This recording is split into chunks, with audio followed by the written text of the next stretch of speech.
आज हम लोग पढ़ेंगे भविष्यवक्ता जोसेफ स्मिथ की गवाही।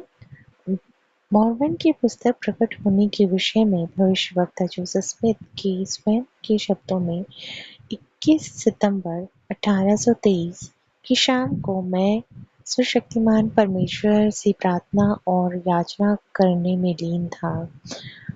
जब मैं परमेश्वर से इस प्रकार प्रार्थना कर रहा था, मैंने अपने कमरे में एक प्रकाश को प्रकट होते हुए देखा, जो कमरे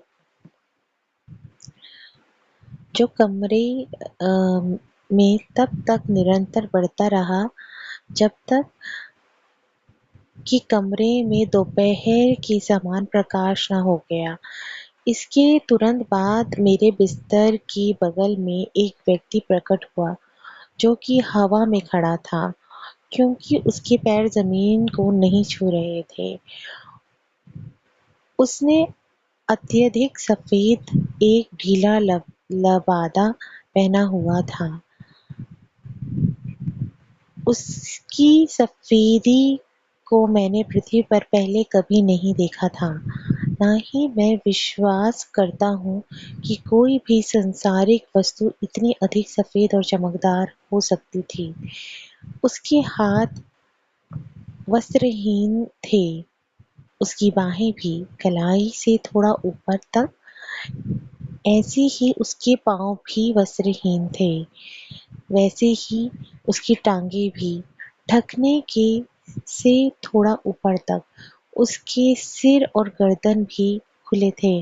मैं देख सकता था कि उसने उस लबादे के अलावा कोई और वस्त्र नहीं पहना हुआ था, क्योंकि वह आगे से खुला था और मैं उसकी छाती देख सकता था।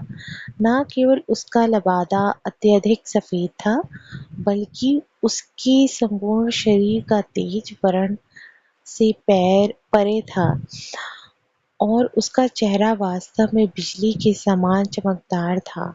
कमरे में अत्यधिक प्रकाश था, लेकिन उसके शरीर के चारों तरफ एक प्रकाश से अधिक प्रकाशमान नहीं था।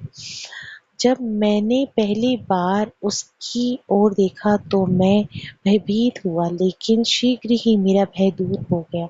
उसने मुझे मेरे नाम से पुकारा और मुझसे कहा कि वह एक संदेशवाहक है, जिसे परमेश्वर की उपस्थिति से मेरे पास भेजा गया था, और कि उसका नाम मॉर्मन नहीं था, कि परमेश्वर के पास मेरे लिए एक कार्य